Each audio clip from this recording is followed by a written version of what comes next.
We are on Mem Chesam Beis 48b. Yeah, and about halfway down the page.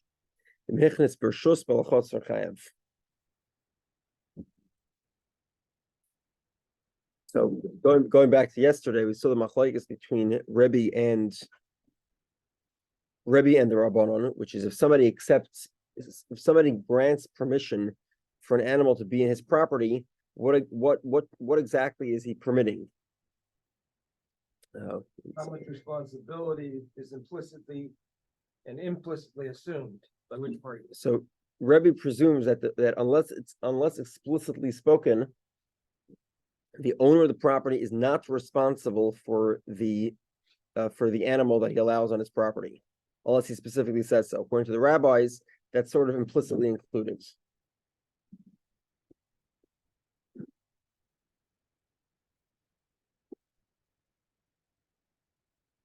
Okay, now 1 second.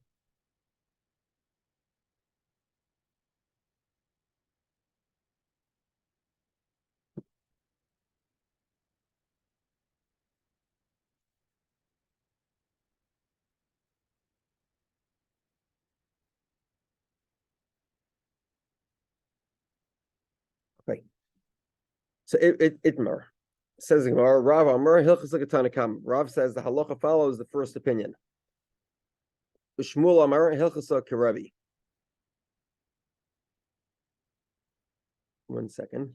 Okay, so in other words, Rav says the opinion, the halacha follows the opinion that says that implicitly he accepts responsibility to watch the cow, the ox cow. Shmuel says no. You have to explicitly say that you're accepting responsibility for the other guy's ox. Just granting him permission to be on your property is not sufficient. Tana Rabbanon, the Brisa says, this Brisa appears to have a contradiction. Tana Rabbanon, the Brisa says, Kanos Sharcha V'Shamrei. Okay, so the Brisa was very specific in the first instance, right? You're welcome to be on my property, but watch your ox, Shamrei. Make sure you're watching it. Okay, what does that tell you? He has to say to him, go ahead and watch it. Because if he doesn't tell him to watch it, then what's the halacha? It would not be watched. Whose opinion does that sound like? Sounds like Rebbe's opinion. Okay. So let's say he tells. I'm sorry. To the contrary. Again, he specifically tells the guy that you have to watch your ox, the one who's granted permission, the owner of the ox. Why does he need to tell him to watch his ox? According to Rebbe, it's implied. If I allow you on my property, it doesn't mean I'm accepting responsibility to watch your ox. Seems So why do I need to tell you to watch your ox? It must be because if I didn't tell you specifically, I would agree to watch it.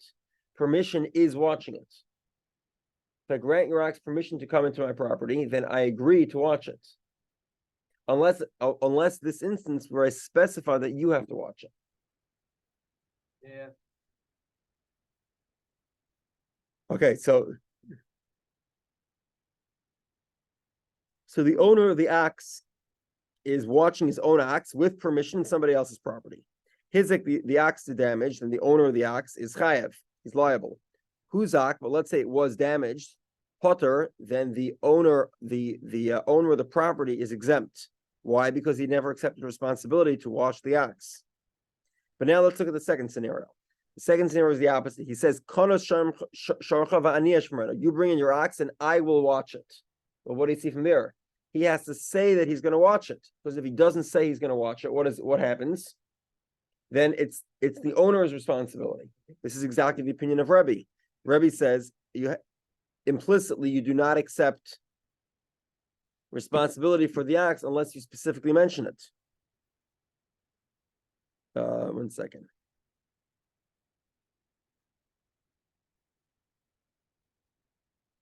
Okay, so then huzak if the animal was damaged, chayav. Hizik if it damaged, potter. Okay, huzak meaning one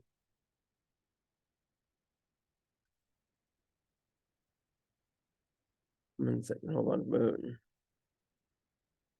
who's a chayav if the animal was damaged, meaning the animal that was there with permission. If that animal's damaged, and chayav, and the owner is responsible because he accepted responsibility for his own animals not to damage the other guy. However, hizik potter, if the other animal went out and did damage, then the owner of the animal is exempt because he never accepted the other guy's responsible for his animal.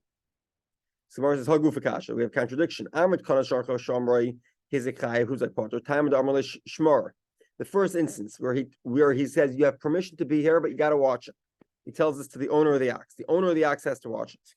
Specifically, time of the Amrle Shamru, because he told him to watch it. The Chayav Balashar or Potter Balachotzer. Therefore, the owner of the ox is the one who's liable here, not the owner of the courtyard, because he never accepted responsibility. Re watching the ox. Hastam Chayav Balachotzer or Potter Balashar. The owner of the courtyard is Chayav, and the owner of the ox is exempt. The Bestama Mekabel Alana Tirusa. 1 second, hold on. Yeah, okay. In other words, Stam, had he not mentioned it, the first instance seems to imply that he would, the Mistamach Mekabel Lanatirusa, he accepts responsibility for the ox. Ema Seifa, let's look at the second category. Kono Sharcha Manesh Moreno. You bring in the ox, I'll watch it. Who's a Chayiv, his potter, time of the Amr Levanesh Moreno. Specifically because he says, I will watch it. He's accepting responsibility here. Who the Mechayiv al Chotzer, Potter Bal Shor. That's why the owner of the courtyard is liable because he accepted responsibility, and the owner of the ox is exempt because he handed over responsibility. Hostama, but if it wasn't specifically mentioned, Chayev Balashor Potter Balachotzer. So then the owner of the ox, again, without the owner of the courtyard specifically accepting responsibility, the owner of the ox would be the one who's responsible, and the owner of the courtyard would be exempt. Why? Dibistama, because without specification, Lo Mikabel Tirusa. He does not accept responsibility to watch it. Asan Rabbi, this is clearly the opinion of Rabbi. The Amr Achi Kabbalah and Tirusa. Balabayas Lishmar. Okay. That basically the owner of the courtyard must specifically accept responsibility. And in this case, he did, and that's why he's liable. If he didn't, then he would not be liable. So Gemara says, Reish Rabban of a Sefer Rabbi. The first part of the Bryce is the Rabbi's opinion. The second part is Rabbi's opinion. Amr Belazar says Tavra, you have to break the brisa. It's interesting how often we've had this, like every day for the past week. Breaking brisa, Sarah. Misha Shanazu, Lo Shanazu. The one who authored the first part of the brisa did not author the second part. Rava says no. Kula Rabbanan, both opinions are the rabbis. Ayi dinasiv Reisha Shamru, Tanaseifa Va'aniyash Moreno. 1 second.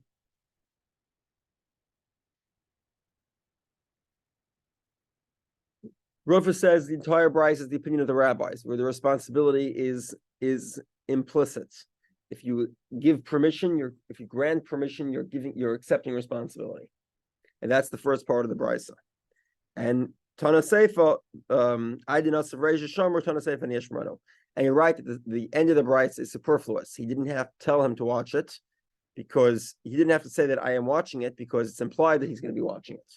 And because the ratio, because the first part of the brisa said you watch it, the second part of the brisa says I will watch it.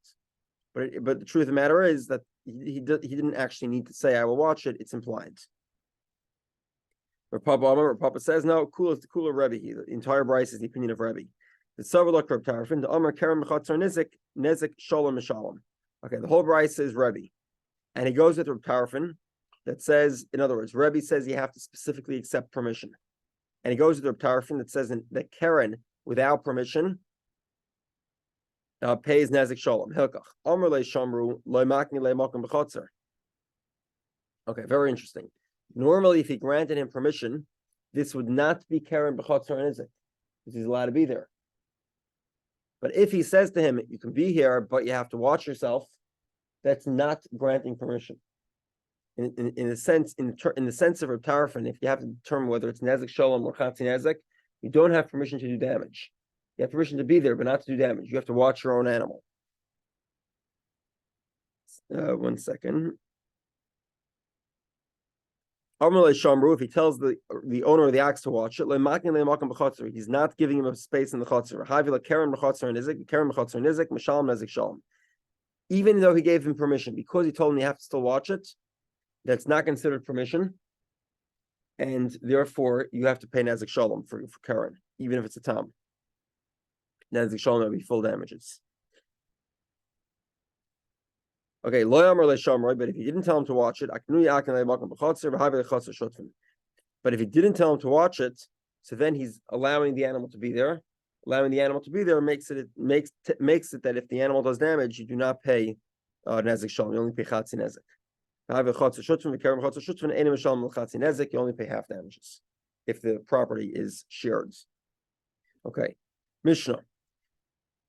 You have an ox that was intending on goring a man, and in the end it gored it by mistake. It gored a pregnant woman, and she miscarried. He does not need to pay the value of the fetus. Okay. However, a man was intending on striking one man, another man. And instead, he struck a pregnant woman, and she miscarried. He has to pay the value of the fetus. What does it mean that you pay the value of the fetus? Okay, so how do you evaluate the fetus? The first opinion says, and we'll see this is slightly problematic. You evaluate the woman before and after. What's she worth when she's pregnant, and what she's worth afterwards. Amar Shimon Gamliel says, "Im kain misha isha yeledes mishabeches." If that's the case, when a woman gives birth, she's worth more. Okay, well, we'll explain this in the Gemara. Rather, we evaluate the fetus, and he pays the value of the fetuses to the husband. And like we said before, this is a unique type of payment. The value of the fetus is a unique payment, and that payment goes specifically to the husband. If there is no husband, they go to the inheritors of the husband. If she was a maidservant and freed and married to a one second.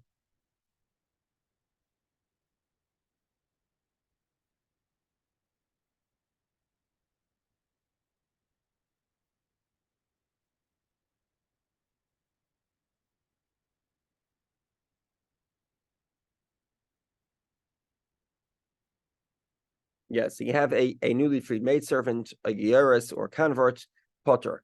They're exempt. What does that mean? That means that. One second.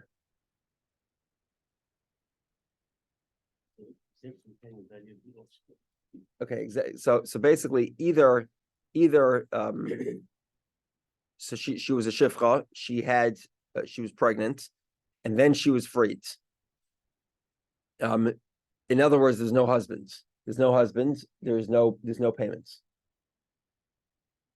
Similarly, if she was a convert and she married another convert, and her husband dies, then he doesn't have to pay anybody because the assets of the convert are ownerless, and he basically acquires them. He acquires his own debt. He had a debt to the convert, but now the convert died. He acquires his own debts. One second.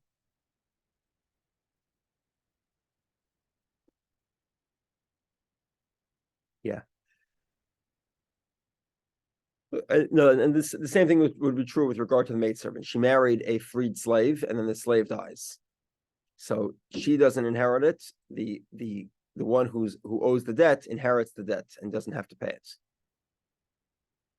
Okay, so the Gemara first, you probably noticed this in the Mishnah. The Mishnah starts off with an interesting scenario, which is that he had the ox had intention for a man, and in the end struck a woman. Well, what happens if the animal had intention for the woman in the first place? Does the animal pay the mevlodas? Pay the value of the fetus? So the Gemara says, "Time to specifically because the animal did not intend on striking the woman. But if the animal did have intention for the pregnant woman, then then the owner of the ox would have to pay the value of the fetus. Let's say this is a question on Ravada Barava. The Amar Ravada Barava we saw earlier, last parak. That an animal never pays the mevlodis and never pays the value of the fetus. Our mission seems to imply that an animal would pay the value of the fetus if it intended on striking a woman. Ravada Barava would say, the truth of the matter is, even if they had intention of striking a pregnant woman, the owner of the animal would be exempt from paying the value of the fetus. He'd have to pay the other types of damages, but not that one. So why do we give an example where the animal did not have the correct target? Since the Mishnah is going to say the next scenario, which is a man that did not intend on striking a woman, he intended on striking his friend. Okay, this is very important. The actual verse is a scenario where he never intended on striking a pregnant woman. He intended on striking her husband, and she got in the way, and he ended up striking her. Sorry, page position, please. We're on 49a. In the narrow lines, probably 4 lines above the wide lines. A little more than that. One First second. word. Hold on 1 second. Nami. 4 lines. Dummy. Yeah. Okay. Okay. So the verse is specifically referring to this scenario where the guy makes a mistake. So therefore, Katani Reisha Nami. So therefore, the first part of the Mishnah as well also gives an example where the ox made a mistake. But the truth of the matter is, in both scenarios, whether the animal did or did not have intention, the animal is exempt from paying mevlodis. It pays regular damages, and we'll soon explore what the difference is. Amr Papa says, the an ox gores a maidservant, and so she's still a maidservant, and she miscarries. Mishal mevodis, then the animal would have to pay the value of the fetus. And why is that? My time. The category of slaves is no different than the ownership of, for example, a donkey. And if the animal gores a donkey, it would be responsible for the value of the fetus. Similarly, if the animal gores a indentured maidservant, so the value also goes to the master. A slave ownership is not very different than owning a donkey. Okay, and therefore you'd have to pay a full payment that would include the value of the fetus. Next Gemara, how do you pay the mevlodis? Second wide line.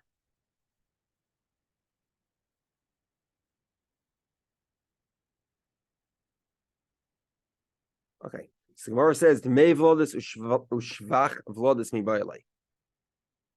There's two components here. There's component number 1 is the fact that there's a fetus, and component number 2 is that the fetus makes the woman worth more. She's potentially bigger and stronger because of it.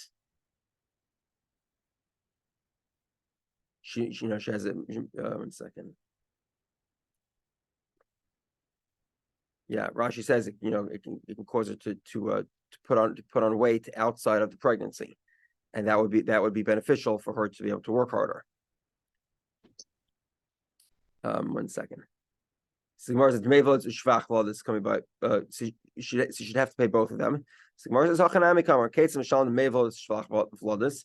How do you pay both the value of the fetus and the benefit that accrues to the woman from carrying the fetus? You evaluate the woman before and after her pregnancy, and that difference in value is what you pay. Amr Shmuel says, when a woman gives birth, she's worth more. My Kamar, what exactly did Rabbi Shmuel mean to say?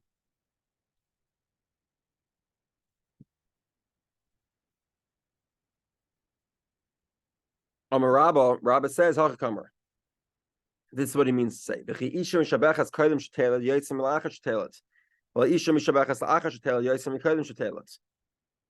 Okay, so 1 second.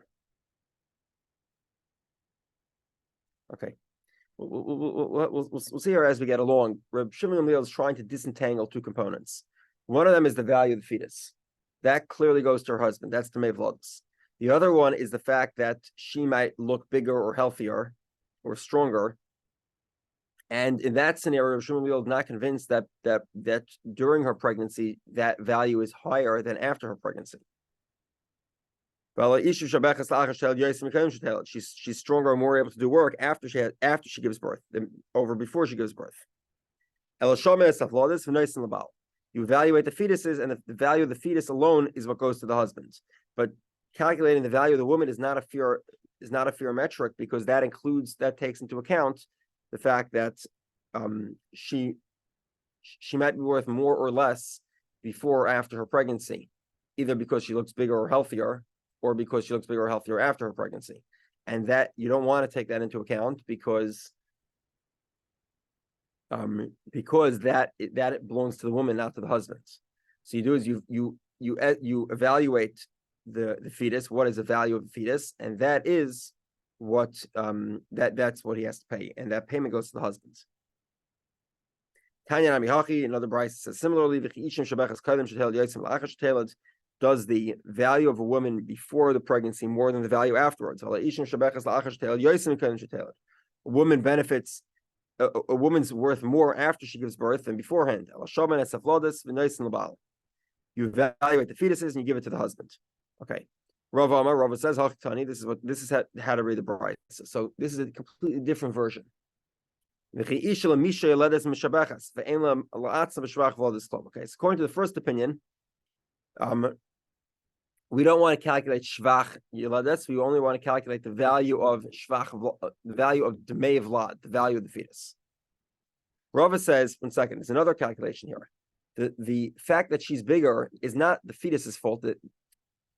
That value is her value, doesn't belong to the husband. She has no benefit in the fact that she's worth more because she's pregnant. You evaluate the fetuses, that goes to the husband. And the value that she is worth more because she's bigger, healthier, and stronger, or at least appears to be, that benefit is her benefit. That's her own body. And therefore, that payment goes half to her, half to her husband's. Tanya Namihachi, another Bryce says similarly, like Rava's opinion.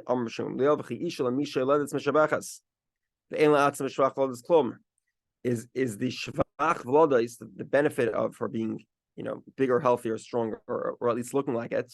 Does that go specific to her husband, and she doesn't get any benefit at all? You evaluate each on its own, the value of the nezik on its own, and the value of tsar on its own. I'm sorry, 1 second. Sorry. You evaluate nezik and tsar. Nezik is the damage, the fact that she has a wound, whatever. Tsar is the pain, the method that they didn't use anesthesia. And you also evaluate the fetuses.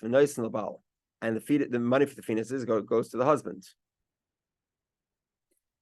And the value of the value that she increased because she was expecting, that value is split. Okay. 1 second. Yeah. Okay. So Gemara says if this is the case, this explanation of Rava is contradictory to the Bryce, to the opinion we saw previously. We'll see. Kasha This is contradiction here. Okay. What's the contradiction? In the second set of Bryces, according to the opinion of Rava, we split the value of the woman 50% to her husband, 50% to her. And in the first brisa, we say that no, shvach v'lodus is completely to her. She's actually worth more after she gives birth than before she gives birth. In other words, evidently there is no benefit to her. There's no benefit in the first brisa. We presume there is no benefit to her being pregnant. To the contrary, she's worth more after her pregnancy. And the second brisa, we say no, there is a benefit to her being pregnant, and it's split between the husband and the woman. So according to Shimon Gamliel, does a woman increase in value after pregnancy, or does she decrease in value? So what's the solution? So Gemara says, like it's not difficult. If it's her first pregnancy, which necessarily is the highest risk, so therefore she's worth more after her pregnancy. So therefore the husband only gets to Mevlodis. But if it's her second pregnancy or later, then the concern that she might die in childbirth is much lower. And therefore she's worth more during pregnancy than after pregnancy. Okay. So the Gemara continues. According to the rabbis that say the benefit accrued to the woman during pregnancy also goes to the husband. In my time, what's the reason? So the Gemara says, because it's not like the Brisa says, because the pasuk says, that her children will, her fetus left, in other words, she miscarried. Don't I know that she's pregnant? The verse is indicating to us that the benefit of pregnancy goes to the husband, also as part of the payment for Dmei Vladis. As part of the value of the fetus, you also give the value to the woman, the fact that she's pregnant.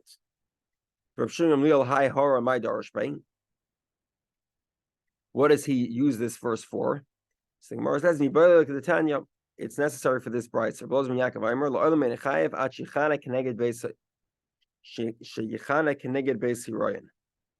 It has to be that he struck her in the area of the pregnancy. Okay, we'll explain in a moment. Papa says, it doesn't necessarily have to be, exactly where the fetus is. Any place where the fetus could have been damaged by the hit. What does that exclude in English? Make it very simple. It excludes the hand or the foot, which is obviously be completely unrelated to the pregnancy. In that case, if she miscarried, you would the attacker, the one guilty of assault, would not have to pay for would not have to pay the value of the fetus. Okay. If she was a maidservant that was freed or a convert, again, in both scenarios, she was married to a freed slave or married to a convert, and they both died. Potter, then the aggressor is exempt. Says Rabba, this is only true if she was married at the time she was assaulted. Her husband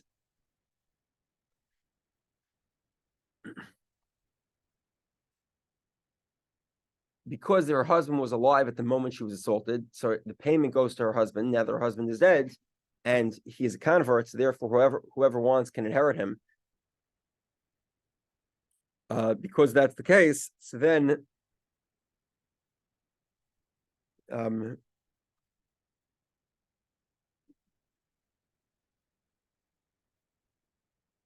that's why the one who is the assault, the guy who committed assault gets to keep his money. He doesn't have to actually pay it.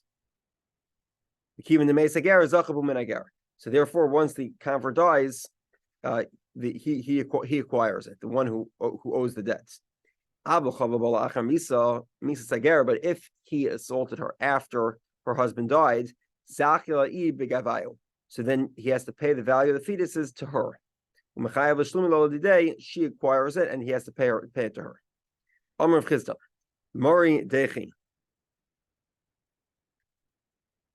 Whoever said this, are fetuses like bags of coins. In other words, the convert can leave his wife as an inheritance a bag of coins, and if she acquires it, she inherits the bag of coins. But is a fetus a bag of coins? In other words, it's not. If there is a husband that's alive at the time of assault, the Torah says, okay, the husband acquires it, and a payment must be made. Less the Baal, but if the Baal is not around, loy, then a payment is not made for fetuses, period. So we have a debate here between Rav and Rav Chisda. Rav says the woman, if there's no husband, you make the payment of the fetuses to the woman. Rav Chisda says if there's no husband, there is no payment for the fetuses. Meisvei. He gets the Ishav Yotzi Lada. he struck the woman and she miscarried. He pays nezik and sour gets paid to the woman. That's regular damages. The value of the fetus goes to the husband. Ein habal, there's no husband. Nice and liarsha, it goes to the husband inheritors. Ein ha'isha, there's no woman.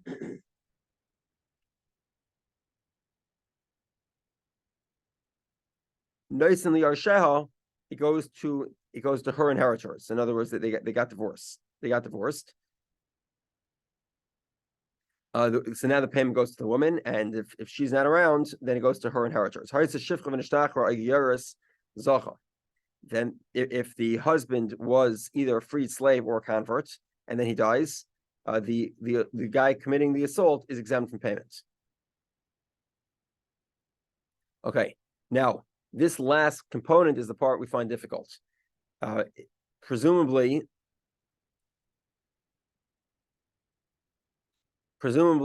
it was the case that she was married to a convert, and it could be even a scenario where the man assaulted her after her husband already died, and the payment goes to the woman. 1 second, hold on.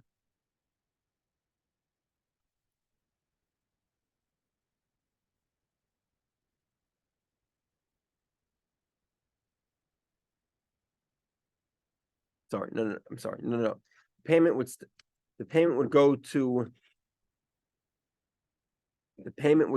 the husband. I'm sorry. The assaulter would be, the aggressor would be exempt from payments. Again, let's repeat this. Okay, it's really the same scenario as the Mishnah. But we'll soon see. The Gemara says it's not really a question. Okay, basically, somebody assaults a woman, a pregnant woman, whose husband is a convert, and he died. And then he assaulted her. He is exempt from payments. What does that tell me? She does not inherit her husband's payments. In other words, if a woman does not have a husband, there is no payment of dmei vodas. It has to go to the husband. And therefore, if there's no husband, or if the husband's a convert, and he dies before the assault, then the aggressor is exempt from payments. So the Gemara says, and that's exactly the same case as the Mishnah. And we said the Mishnah is referring to a scenario where actually the assault took place when the convert was still alive, the husband was still alive, and therefore the husband was still alive and then he died, and therefore the woman is not able to inherit it. It's not really a question on the opinion of Rabbah. Where the assault happened while her husband was alive and then he died. Another possibility is after the truth is the assault happened after he already died. The Tani, and you rearrange the price and say zichsa, she acquires the payment. Actually, he has to pay it to her, and that would fit according to Rabbah. Let's say this is a machlekes tanam. Bas Yisrael shenisis leger v'nis abram menu. So you have the daughter of a convert, shenisis leger.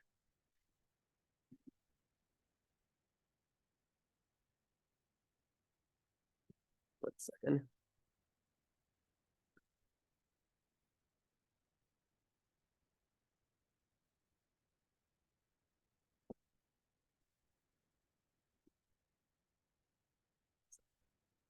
Bas Yisrael shenisis leger. You have the daughter of a Yisrael that marries a convert. Vinis Abram Mimenu, and she becomes pregnant from the convert, her husband. And she is assaulted while her husband is alive. He has to pay the value of the fetus to the convert. But if the assault happened after he died, one brisa says, Chayev, he'd be liable to pay to her. And one brisa says, Potter, he's exempt completely. So this should line up. According to Rabbah, the woman inherits the payment, so that you pay it to her. Then you'd be chayav. That makes sense. According to the Bryce, it says you're exempt. That's Rav Chizda. Rav Chizda says no husband, no payment. Okay, so the Gemara says the Rabbah by Tanoia. According to Rabbah, indeed it's machlekes tanam, and according to the opinion that says chayav says the woman inherits. The opinion says you're exempt. The woman does not inherit. It disagrees with Rabbah. According to Rav Chizda, it's not necessarily machlokes Tanam. Okay, Rav Chizda says there's no payment unless there's a husband. Okay, so the potter side, that makes a lot of sense. One second. The Bryce that says chayiv, though, is not talking about the value of the fetus, which you're actually exempt from. It's talking about the value of shvach vlodas, the value that, and that payment goes to the woman. Okay, so the Gemara says, well, if that payment goes to the woman, it doesn't make a difference if the husband is alive or dead. It always goes to the woman, even if he dies. Right? Even if he's alive, it would go to the woman. Again, shvach vloda is the benefit, the fact that the woman looks healthier when she's alive. That payment, that value goes to the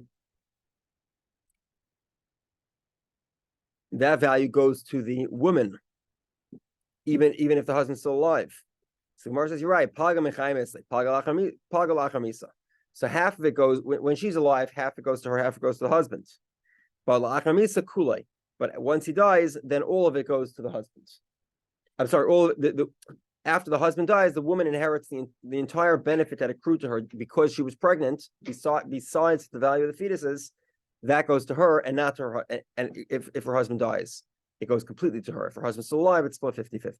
So that's why we're talking about a scenario where he died. According to Shmuel Gamliel, you have to pay that value completely to her, even though the Demei Vladis, the value of the fetuses, you're actually completely exempt from, according to Rav Chizda.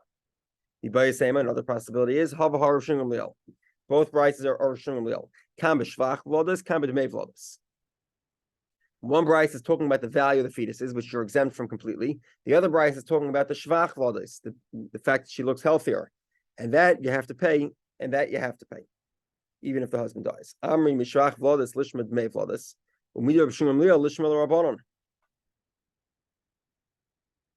Okay, so the Gemara is basically saying, let's inference. If 1 second.